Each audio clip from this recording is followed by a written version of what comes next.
नमस्कार दोस्तों, मेरा नाम है सचिन यादव और आज मैं आपको बताने वाला हूं कि आरओ एआरओ के एग्जाम में कैलेंडर कहां से कहां तक पूछा जाता है और कौन कौन से क्वेश्चंस हैं जो आपके एक्सपेक्टेड क्वेश्चंस हैं जो आपके आरओ एआरओ के एग्जाम में पूछे जा सकते हैं। तो एक एक करके कैलेंडर पे क्या क्या बनता है और कैसे कैसे सवाल बनता है, मैं आपको एक एक करके सब कुछ बताने वाला हूं। तो देखिएगा कि कैलेंडर की शुरुआत कहां से होती है।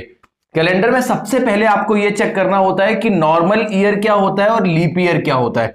देखिए, आपको लीप ईयर चेक करने का एक तरीका होता है कि जिन संख्याओं में 4 से पूरा पूरा भाग चला जाता है, जिन वर्षों में 4 से पूरा पूरा भाग चला जाता है, तो वो आपके लीप ईयर होते हैं। लाइक 1996 को देख लीजिए आप। और आप क्या करिए, पूरे को 4 से मत भाग दिया करिए, सिर्फ लास्ट के 2 डिजिट को। तो लीप ईयर चेक करने का तरीका क्या होता है कि 4 से डिवाइड करके चेक करते हैं। किससे डिवाइड करके चेक करते हैं? 4 से डिवाइड करके। तो यहां पे आप एक बात याद रखिए कि लीप ईयर चेक करने के लिए सिर्फ लास्ट के 2 डिजिट को आप 4 से डिवाइड करेंगे। लाइक 2004 हो गया, लाइक 2008 हो गया और 2012 हो गया। ये सब आपके क्या होते हैं? लीप ईयर होते हैं। और लीप ईयर का मतलब क्या होता है कि 366 दिन होते हैं लीप ईयर में, जबकि साधारण वर्ष में कितने दिन होते हैं आपके? 365 दिन होते हैं। 365 दिन में आप एक बात याद रखिएगा कि सारे दिन जो होते हैं वो 52 डेज बार आते हैं, बट एक कोई भी दिन होता है वो आपका 53 बार आता है, 53 टाइम्स आता है। ये बात याद रखिएगा कि बाकी आपके जो सारे के सारे दिन होते हैं वो 52 टाइम्स आते हैं, लेकिन एक कोई भी दिन होगा वो आपका क्या होगा? 53 टाइम्स आएगा। क्योंकि जब आप इसको 7 से भाग देते हैं तो 7 पना 35, 52 बार पूरा पूरा चला गया और एक दिन अतिरिक्त हो गया। तो वो जो अतिरिक्त दिन होता है वो 53 टाइम्स आता है, 53 बार आता है, बाकी सारे दिन 52 बार आते हैं। जबकि लीपर्स में होते हैं 366 दिन। तो आपके 52 बार 7 दिन जो आते हैं वो तो आते ही है, लेकिन कोई 2 दिन होते हैं वो 53 बार आते हैं। वो कोई भी दिन हो सकते हैं, हो सकता है मंडे ट्यूसडे हो सकता है ट्यूसडे वेडनेसडे हो, या कोई भी 2 दिन हो सकते हैं। आप इस बात का याद रखेंगे। दूसरी बात कि आप लीप ईयर कैसे चेक करेंगे? आप लास्ट के 2 डिजिट को 4 से डिवाइड करके देखेंगे कि अगर पूरा पूरा डिवाइड हो रहा है तो लीप ईयर हो रहा है, अदरवाइज नहीं होगा। ये तब देखेंगे जब आप इस तरीके के साधारण वर्ष देखेंगे। अगर सेंचुरी ईयर्स की बात करें, शताब्दी वर्ष आ जाते हैं, और शताब्दी वर्ष में अगर आपको लीप ईयर चेक करने की जरूरत पड़ती है, तो शताब्दी वर्ष में जब आपको लीप ईयर चेक करना होता है तो आप 4 की जगह 400 से डिवाइड करके चेक करते हैं। किससे डिवाइड करके चेक करते हैं? 400 से डिवाइड करके चेक करते हैं। तो आप एक मेरी बात याद रखिएगा, अगर आप 400 से, लाइक एग्जांपल के तौर पे आपने 1600, 1700, 1800 और 1900 क्वेश्चन पूछ दिया गया कि इन चारों में से कौन सा लीप ईयर है। अगर आपसे क्वेश्चन पूछ दिया गया इन चारों में से कौन सा लीप ईयर है, अगर आप 4 से डिवाइड करके चेक करेंगे तो चारों में 4 से पूरा पूरा डिवाइड हो जाएगा। लेकिन जब आप सेंचुरी ईयर, जब आप शताब्दी वर्ष को चेक कर रहे होंगे, ये देखिए सारे शताब्दी वर्ष है, जब आप सेंचुरी ईयर को लीप ईयर चेक कर रहे होंगे तो आप 4 की जगह उसको 400 से डिवाइड करेंगे। तो 400 से ना ये डिवाइड हो रहा है, ना ये डिवाइड हो रहा है, ना ये डिवाइड हो रहा है, तो जो लीप ईयर हो जाएगा वो क्या हो जाएगा? 1600 हो जाएगा। आप याद रखिएगा कि साधारण वर्षों को जब लीप ईयर चेक करना है तो आप 4 से डिवाइड करके चेक करेंगे, और जब आप सेंचुरी ईयर को लीप ईयर चेक करेंगे तो 400 से डिवाइड करके चेक करेंगे। एक छोटा सा पॉइंट नोट डाल के और लिख लेंगे, इस पे बहुत सारा क्वेश्चन पूछा जा चुका है कि 2 लीप वर्षों के बीच में अधिकतम कितने वर्ष का अंतर हो सकता है या न्यूनतम कितने वर्ष का अंतर हो सकता है। तो बहुत सारे लोग कंफ्यूज हैं, मैं उनको बता दूं कि 2 लीप वर्षों के बीच में अधिकतम अंतर जो होता है वो 8 वर्ष का होता है। 2 लीप वर्ष के बीच में जो मैक्सिमम डिफरेंस होता है वो 8 वर्ष का होता है। और वो कैसे होता है समझ लीजिए। लाइक अगर आप 1896 के बाद अगर आप लीप ईयर चेक करेंगे तो जो 1900 होगा ये आपका लीप ईयर नहीं होगा, अगला लीप ईयर 1904 होगा। तो 1896 के बाद जो लीप ईयर आया है वो 1904 में आया है। तो इस वजह से याद रखेंगे, जो लीप ईयर आता है मतलब 2 लीप वर्षों के बीच में मैक्सिमम डिफरेंस कितना हो सकता है, तो आप बताएंगे 8 साल।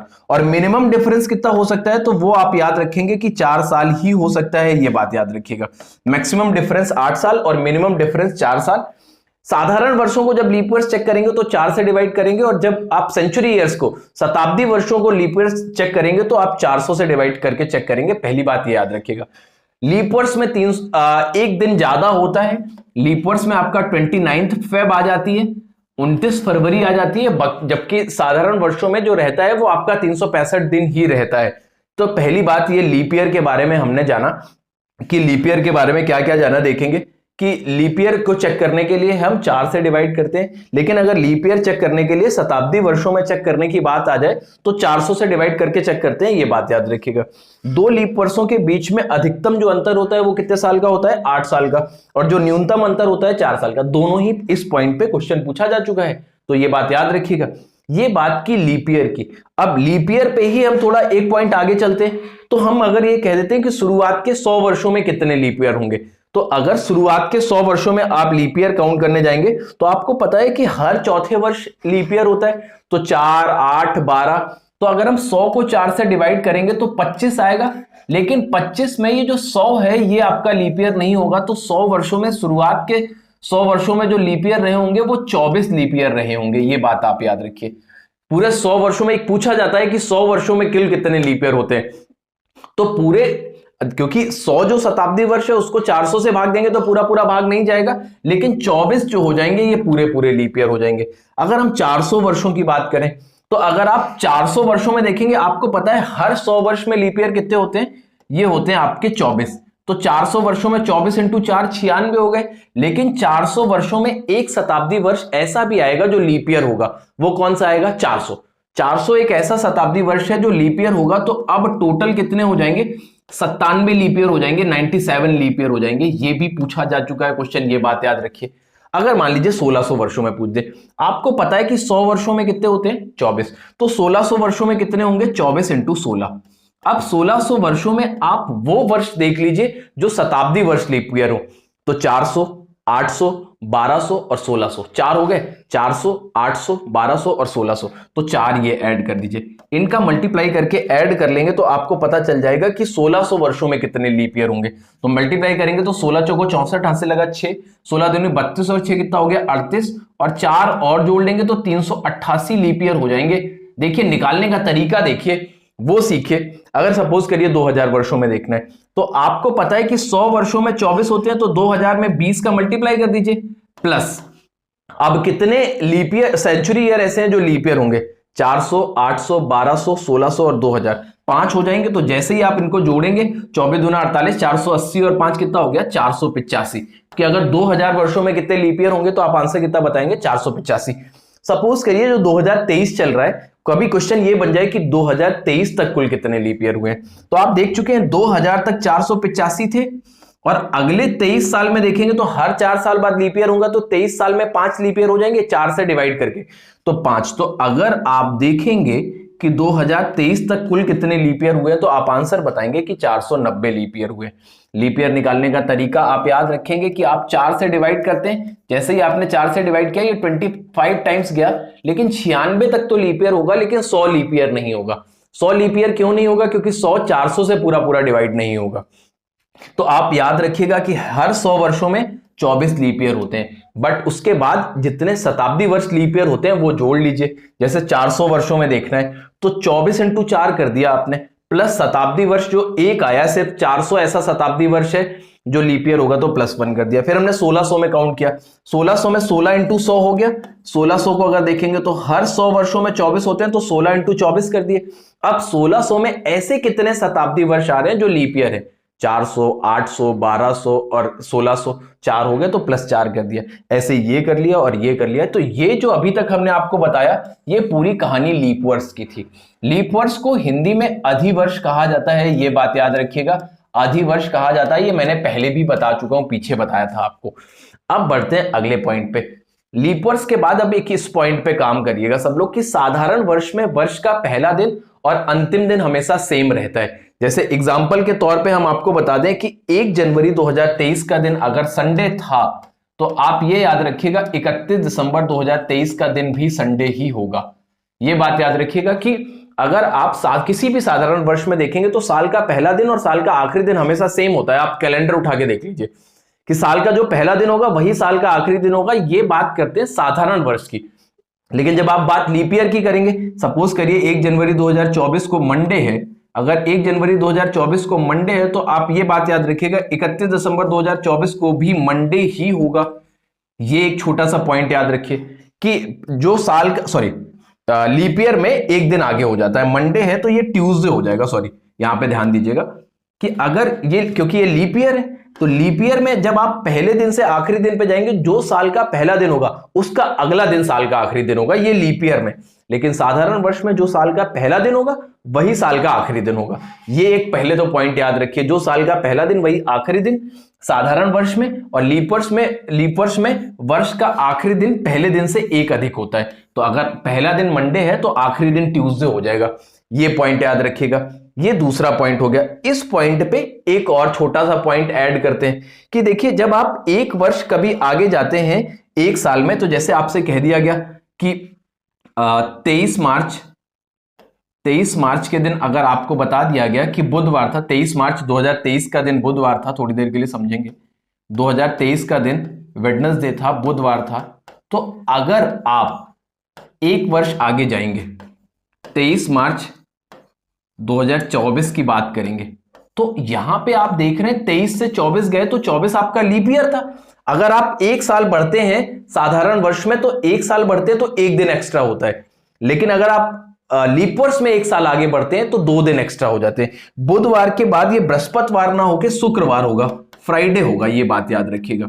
ये आपका क्या होगा, फ्राइडे। जबकि अगर हम आपसे ये कह दें कि 23 मार्च 2022 का दिन, 23 मार्च 2022 का दिन अगर हमने बता दिया कि ट्यूसडे था, तो 23 मार्च 2023 का दिन क्या होगा, 23 मार्च 2023 का दिन क्या होगा। तो अब आप याद रखेंगे ये सारे इमेजिनरी दिन है, काल्पनिक दिन है, ये बात याद रखिएगा। 23 मार्च 2023 का दिन क्या होगा, तो जो दिन ये था इससे एक दिन अतिरिक्त हो जाएगा। जब आप एक वर्ष आगे बढ़ते हैं तो कैलेंडर में एक दिन आगे बढ़ता है साधारण वर्ष में, लेकिन अगर आप लीप वर्ष में एक दिन आगे बढ़ेंगे तो कैलेंडर में 2 दिन आगे बढ़ता है। जैसे 2000 से 2023 से 24 आप देखिए एक साल आगे बढ़े हैं, लेकिन बुधवार से शुक्रवार हो गया तो +2 हो गया, बुधवार के बाद +1 करके बृहस्पति और +1 करके शुक्रवार, तो 2 दिन एक्स्ट्रा हो गया। ये पॉइंट याद रखिएगा कि जब आप लीप वर्ष में एक दिन आगे जाते हैं तो 2 दिन आगे बढ़ते हैं, जबकि साधारण वर्ष में एक वर्ष आगे जाते हैं तो सिर्फ 1 दिन ही बढ़ता है।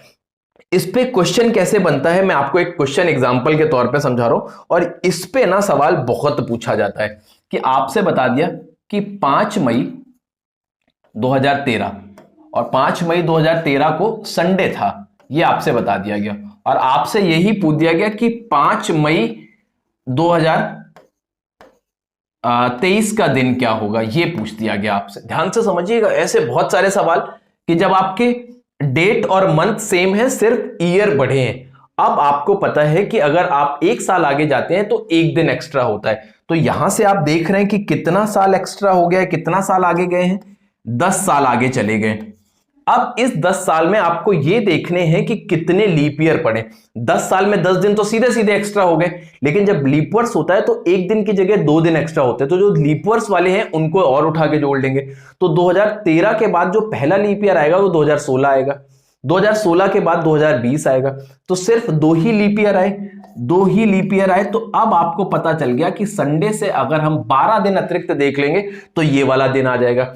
अब 12 दिन अतिरिक्त देखने की बजाय हम 7 से भाग देके देख लेते हैं अतिरिक्त दिन। तो आपने जैसे ही 7 से भाग दिया तो 5 दिन अतिरिक्त हो गए, क्योंकि 5 शेषफल बचा। अब 5 दिन अतिरिक्त देखने के लिए या तो आप 5 दिन आगे चले जाइए या 2 दिन पीछे चले जाइए, कि संडे के बाद अगर 5 दिन आगे जाएंगे तो मंडे, ट्यूसडे, वेडनेसडे, थर्सडे और फ्राइडे। तो आप फ्राइडे ऐसे 5 दिन आगे जाके भी कह सकते हैं और 2 दिन पीछे जाके भी कह सकते हैं, कि संडे से 2 दिन पीछे जाएंगे तो सैटरडे और फ्राइडे, तो वहां से भी आप फ्राइडे देख सकते हैं। तो ये देखिए आप कहां से इजी कर सकते हैं। फिर से समझिएगा किया क्या, बहुत छोटा सा एक सवाल सॉरी, बहुत छोटा सा एक सवाल कि 5 मई 2013 का दिन पता था और 5 मई 2023 का दिन पता निकालना है आपको। तो ये आपको संडे पता था और ये दिन आपको फाइंड करना है। तो आपको पता चला कि 10 साल आप आगे गए, 10 साल आगे गए तो वो तो +10 कर लिया। अब इस 10 सालों में कितने लीप ईयर पड़े हैं वो भी आपको देखने हैं। तो आप ऐसे गिनेंगे कि 2014-15 के बाद 2016 पहला लीप ईयर आया, फिर 2020 आया तो 2 लीप ईयर आए, तो 12/7, 12 दिन अतिरिक्त देखने। तो आप डायरेक्ट 12 दिन बैठ के जोड़ना उचित नहीं होगा, तो उसको 7 से भाग दे ले। 7 से भाग देने के बाद कितने एक्स्ट्रा दिन होते हैं, तो वहां से जैसे हम आपसे ये कह दें कि आज का दिन अगर आपको पता है कि ट्यूसडे है, और हम आज से ये कह दें कि आज से 50 दिन बाद क्या होगा, तो आप बैठ के 50 दिन थोड़ी ना जोड़ेंगे, आप 7 से डिवाइड करेंगे, 7 7 49, एक दिन अतिरिक्त होगा, ट्यूसडे में एक दिन अतिरिक्त करके बता देंगे कि क्या होगा वेडनेसडे। कुछ इस तरीके से किया जाता है। एक और सवाल मैं एग्जांपल के तौर पे आपको यहां पे समझा दे रहा हूं, थोड़ा ध्यान से समझने की कोशिश करें सारे लोग। कि बता दिया गया कि 17 अक्टूबर 2000, आपसे बता दिया 3 का दिन आपको पता था कि सैटरडे था। क्या था? सैटरडे था। अब आपसे हमने ये पूछ दिया कि 17 अक्टूबर को ही 2017 का दिन क्या होगा। तो अब आप यहां से वापस, जैसे मैंने बताया था वैसे सारे लोग करने का एक बार कोशिश जरूर करें, है ना, पुश करके, वीडियो को पॉज करके। यहां से आप देखेंगे कि कितने साल एक्स्ट्रा हो रहे हैं, तो 14 साल एक्स्ट्रा हो रहे हैं, प्लस इस 14 साल में कितने लीप ईयर पड़े हुए, तो पहला 2004, 2008, 2012 और 2016, तो 4 दिन और एक्स्ट्रा, 4 लीप ईयर पड़ गए। तो अब आप 18 दिन एक्स्ट्रा देखेंगे 7 से भाग देके, 7 से भाग देके 18 दिन एक्स्ट्रा देखेंगे, तो 7 दूनी 14, एक्स्ट्रा डेज कितने आए? 4 डेज एक्स्ट्रा आए। तो आप सैटरडे से 4 डेज आगे चले जाइए, सैटरडे के बाद संडे, मंडे, ट्यूसडे, वेडनेसडे, तो इस दिन जो आंसर आएगा वो क्या आएगा? वेडनेसडे, है ना, क्या हो जाएगा? वेडनेसडे। तो ये आपका आंसर हो गया वेडनेसडे। ये आपका, इस तरीके के क्वेश्चंस को इस तरीके से सॉल्व करिए, ये सबसे बेहतर तरीका है। और मैं बता रहा हूं कि ये मोस्ट एक्सपेक्टेड क्वेश्चन है आरओ के लिए। इस तरीके के क्वेश्चंस पे बहुत याद रखिए। अब बढ़ते हैं आगे। अब मैं आपको बताने जा रहा हूं एक और चीज जो कोडिंग के बिहाफ पे करते हैं। अच्छा, अगर आप ये कोड लर्न कर लेंगे, याद कर लेंगे, तो आपको कितना फायदा होने वाला है पहले तो वो देखिएगा। कि अगर आप ये कोड याद कर लेते हैं, इसको कहते हैं 033 614 625 और 035, इस तरीके से याद करिए, 033 614 625 और 035, इस तरीके से याद करेंगे तो ये याद हो जाएंगे। जब आप ये कोड याद कर लेते हैं तो इससे कितना सारा फायदा है हम आपको वो बताते हैं। कि अगर आपसे ये कह दिया जाए कि साधारण वर्ष की बात करते हैं हम थोड़ी देर के लिए, साधारण वर्ष में वो कौन से महीने होते हैं जिनके पहले दिन सेम होते हैं, जिनका पहला दिन समान होता है, तो आप साधारण वर्ष में इस तरीके से याद करेंगे कि जिन मंथ्स के कोड सेम है उनके पहले दिन समान होते हैं। लाइक हम ये कह सकते हैं कि फरवरी का, मार्च का, और 3 कोड किसका है? नवंबर का। फरवरी, मार्च और नवंबर के पहले दिन समान होते हैं किसी भी वर्ष के, साधारण वर्ष के कैलेंडर में। आप चाहें तो ये उठा के किसी भी कैलेंडर में देख सकते हैं, फरवरी, मार्च और नवंबर का पहला दिन सेम ही होता है, ये बात याद रखिएगा, किसी साधारण वर्ष में। अब आप देखेंगे कि 6 कोड किसका है? अप्रैल का है और जुलाई का। तो अप्रैल और जुलाई के पहले दिन सेम होते हैं। इसके क्वेश्चन कैसे बन सकते हैं वो अभी हम आपको बता देंगे। अप्रैल और जुलाई के पहले दिन सेम हो सकते हैं।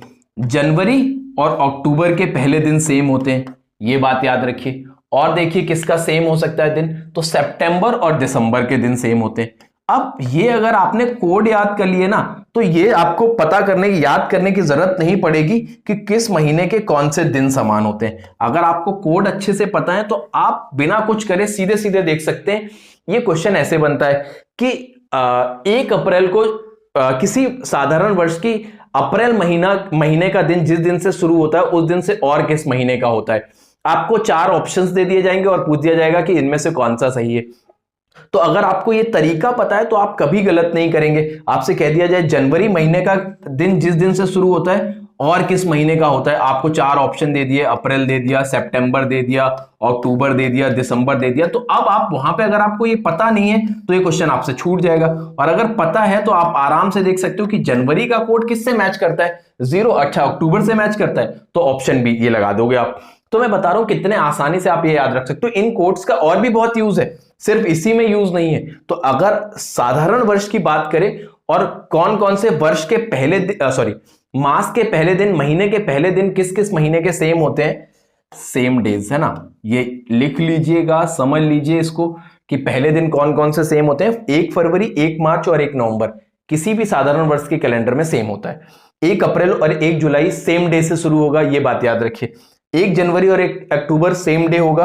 1 सितंबर और 1 दिसंबर ये भी सेम होगा, ये बात याद रखिएगा। ये बात की हमने साधारण वर्ष की।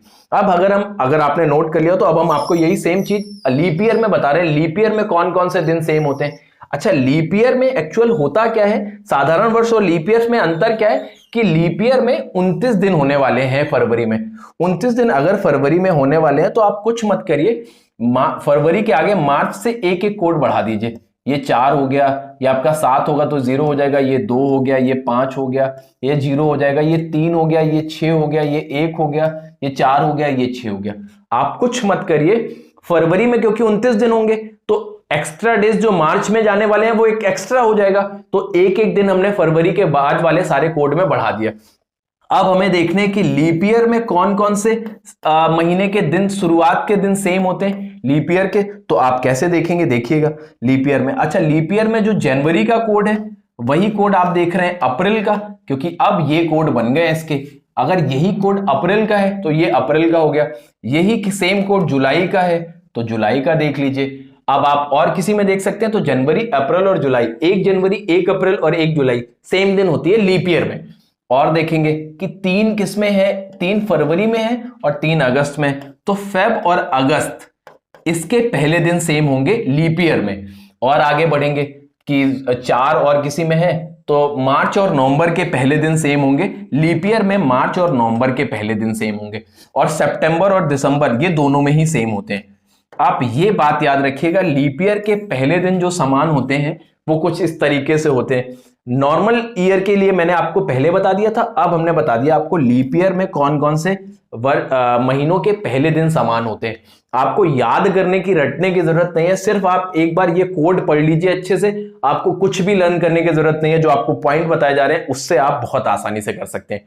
अब ये बात हो गई आपकी लीप ईयर की। अब लीप ईयर को हटा देते हैं और इसके बाद अगर हम आपका बात करते हैं थोड़ी देर के लिए कि अगर सपोज करिए आपसे ये क्वेश्चन बन जाए कि आपको कभी नहीं पता कि वर्ष के किसी दिन के बारे में, और आपसे अचानक पूछ दिया जाए कि इतनी तारीख के इस वर्ष को कौन सा दिन था, मतलब एक रैंडम क्वेश्चन कि इस तारीख के इस वर्ष के इस दिन कौन सा था, तो आप डायरेक्ट तो नहीं बता सकते, किसी भी साल का पूछ सकता है। तो मैं एक तरीका बताने जा रहा हूं, उससे आप कहीं से भी किसी भी वर्ष का दिन बता सकते हैं। लाइक आप एक डेट ले लीजिए कि आपने ले लिया कि 4 मार्च 2023 को कौन सा दिन होगा, 4 मार्च 2023 को कौन सा दिन होगा। पहले ध्यान से समझेंगे, मैं बता रहा हूं, आप एग्जैक्ट दिन निकालेंगे, दुनिया का कोई भी दिन आप एग्जैक्ट निकाल सकते हैं, बस तरीका समझ लीजिएगा एक बार। तो कैसे निकालेंगे कि अब आप ये याद रखिएगा कि ये मैंने आपको ये सेंचुरी ईयर्स के कोड दिए हैं, आपको ज्यादातर जो यूज होगा वो 1900 और 2000 का यूज होगा। अगर 2000 शताब्दी वर्ष का कोड देखेंगे तो 6 हो जाएगा, और 1900 का होगा तो 0 हो जाएगा। इसको आप याद ऐसे रख सकते हैं कि जितने शताब्दी वर्ष लीप ईयर होते हैं उनके कोड 6 होते हैं। उसके बाद आप 2 2 कम करते जाइए, 6 में 2 कम किया 4, 4 में 2 कम किया 2, और 2 में 2 कम किया 0। ये आपका 400, 800, 1200, 1600, 2000 उनके कोड होंगे। फिर आप बढ़ाते जाइए, 2000 का ये तो 2100 का 4 होगा, 2200 का 2 होगा।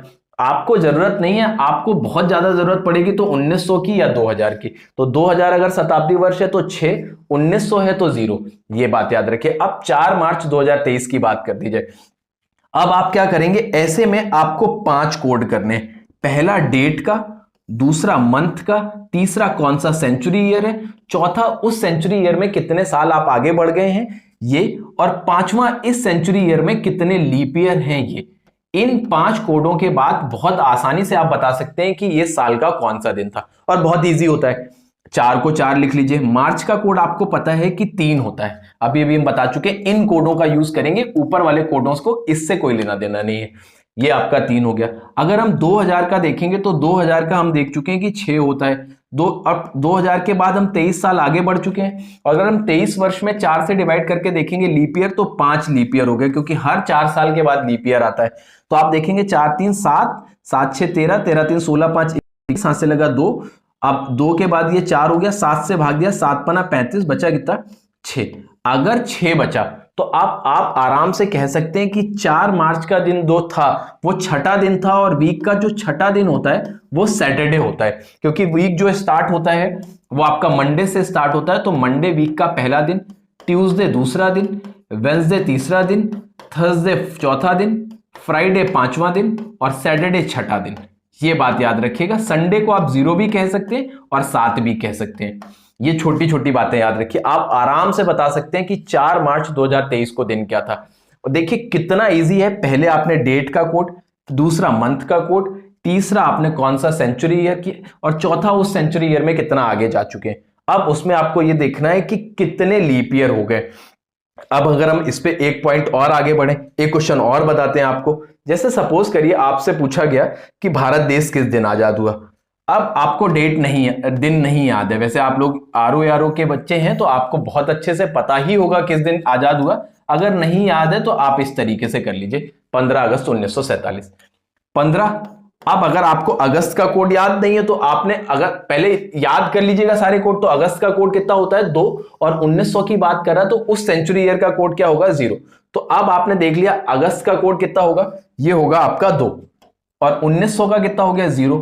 47 साल आगे चले गए और इस 47 साल में लीप ईयर कितने होंगे 11। 47 को 4 से भाग देके देखेंगे आप, क्योंकि 5 कोड करेंगे। पहला ये डेट, दूसरा मंथ, तीसरा कौन सा सेंचुरी ईयर था, उस सेंचुरी ईयर में कितने वर्ष आगे बढ़ गए, और उस ईयर में कितने लीप ईयर हो गए। आप सबको जोड़ लीजिए, 5 2 7 7 14 1 15, हासिल आपका 1 लग गया। 1 1 2 4 6 1 7 हो गया।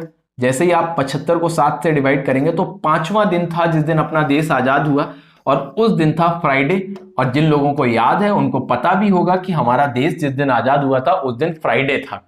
ये बात याद रखिएगा। बस इसमें एक छोटा सा पॉइंट नोट करके लिखिएगा, छोटा सा पॉइंट, बहुत छोटा सा पॉइंट। उसके अलावा सब जगह ये सेम ही रहने वाला है कि अगर कभी लीप ईयर और जनवरी फरवरी ये अगर साथ में आ जाते हैं, जनवरी या फरवरी में से कोई दिन, तो जैसे आप कर रहे हो आप एकदम सेम तरीके से करते रहना। बस फाइनल दिन निकालने के बाद -1 कर देंगे तो आपका दुनिया का कोई भी दिन सही आएगा। बस केवल अगर लीप ईयर और जनवरी फरवरी दोनों चीजें साथ में आ गई, दोनों में एक आई तो कोई लेना देना नहीं है। एग्जाम्पल के तौर पे मैं एक एग्जाम्पल सेट कर रहा हूं आपको यहां पे, कि थोड़ी देर के लिए आपको यह बता दिया मैंने कि बता दिया 8 फरवरी 2016 का दिन क्या था। अब आप यहां पे देख रहे हैं 8 फरवरी 2016 में जनवरी फरवरी भी आ गई और लीप ईयर भी आ गया। अगर दोनों चीजें आ गई तो आप क्या करेंगे, जैसे निकालते हैं सेम तरीके से निकाल के -1 करेंगे। 8 को 8 लिख लीजिए, फरवरी का कोड 3, 2000 का 6, 16, और 16 में लीप ईयर कितने हो गए 4। अब आप इनको जोड़ लीजिए, 8 3 11, 11 6 17, 17 4 21 और 16 37। अब इसको 7 से भाग दिया, 7 पना 35, बच गया 2। अब हम दूसरा दिन आंसर ना बता के एक कम करके आंसर बताएंगे पहला दिन, और जो कि होता क्या है मंडे।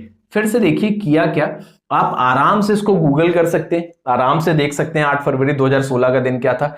8 फरवरी का कोड 3, 2000 का 6, 8 फरवरी का कोड, कौन सा सेंचुरी ईयर है उसका कोड, उस सेंचुरी ईयर में कितने आगे जा चुके हैं वो, और उसमें कितने लीप ईयर हैं वो 4 से भाग देके चेक कर लिया। तो 1 2 3 4 5 कोड कर लिए, इनको सबको जोड़ लिया। 8 3 11 6 17, 17 6 23, 23 4 27, 2 2 1 3, जो आया उसको 7 से डिवाइड कर दिया। 7 पना 35, 2 आया, तो हमारे हिसाब से ट्यूसडे आया। लेकिन हमने बताया अगर लीप ईयर और जनवरी फरवरी दोनों साथ में आ जाए तो जो दिन आए उससे एक कम करके आप आंसर लिख सकते हैं, और आप आराम से आंसर बता सकते हैं कि क्या होगा मंडे। एक आपका ये हो गया। इस तरीके के क्वेश्चंस पे याद रखिए। तो अगर आप किसी भी रैंडम डे का रैंडम अगर कोई आपको डेट दे दी जाए तो आप उसका दिन बहुत प्यार से निकाल सकते हैं इस तरीके से। आगे बढ़ते हैं कि इससे रिलेटेड क्वेश्चन और कैसे बन सकते हैं उनको देखिएगा। इससे रिलेटेड क्वेश्चन, एक दो क्वेश्चन मैं आपको और इससे रिलेटेड बता देता हूं ताकि इसके बाद आपको कोई दिक्कत नहीं होगी कैलेंडर में। आपसे बता दिया गया 5 मार्च 2003, इसका दिन बता दिया गया आपको कि वेडनेसडे था, और आपसे कह दिया गया कि 15 मई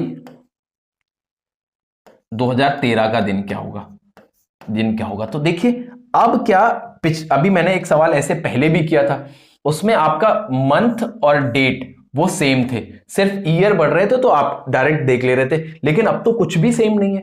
अब कुछ भी सेम नहीं होता है तो करने का तरीका क्या होता है, एक क्वेश्चन समझाऊंगा, इसी में आप समझ जाओगे बहुत अच्छे से।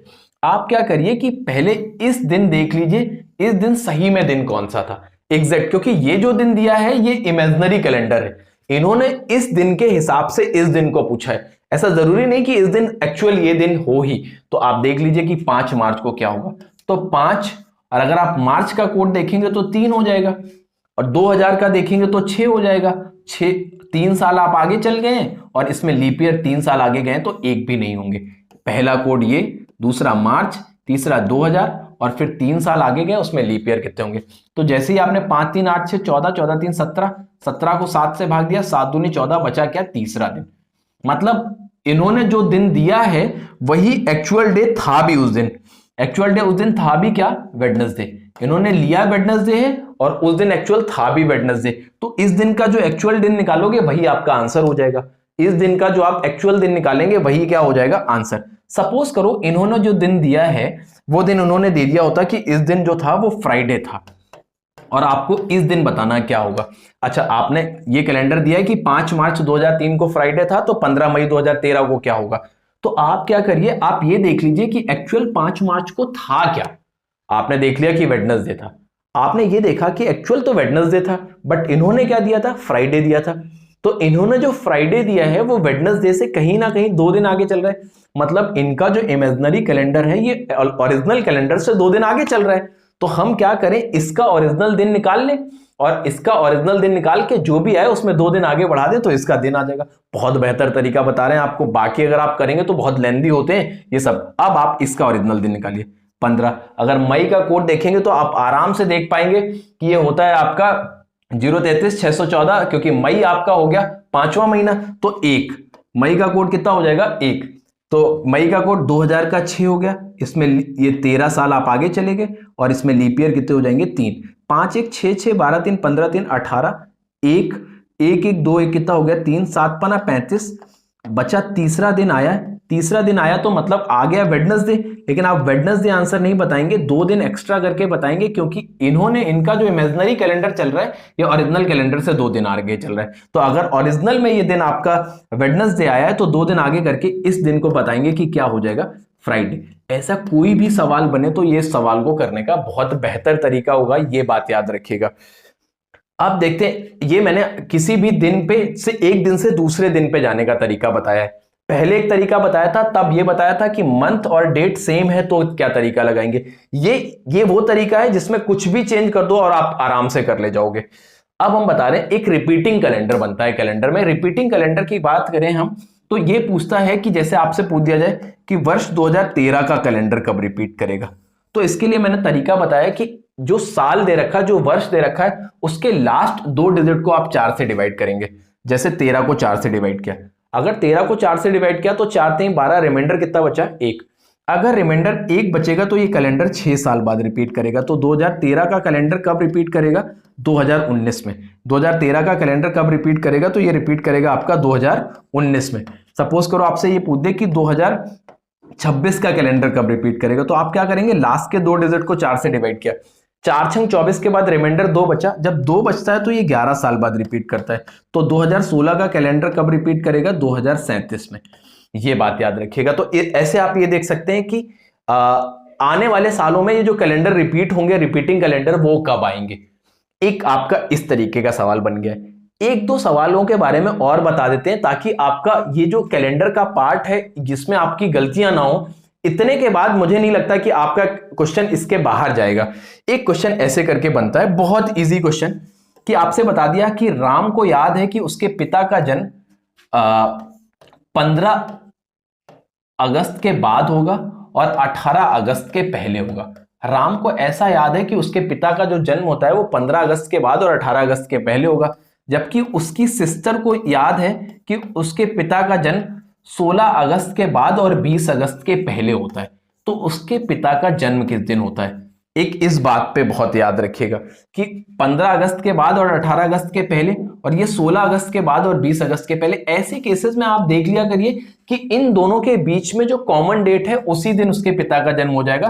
तो कॉमन डेट है 17 अगस्त, तो जन्म किस दिन हो जाएगा? क्योंकि दोनों को जो याद है वो सही है। जैसे एक और कि 18 के बाद और बता दिया 25 से पहले। इनको पता है कि 18 के बाद और 25 से पहले, जबकि उसकी बहन को पता है कि 22 के बाद और 27 से पहले। तो जो बर्थडे या कोई भी फंक्शन होगा वो 22 और 25 के बीच में ही होगा। तो डेट कंफर्म नहीं हो पा रही तो आप आंसर बताएंगे या तो 23 को या 24 को। आप एग्जैक्ट नहीं बता सकते, ये बताएंगे 23 या 24 को।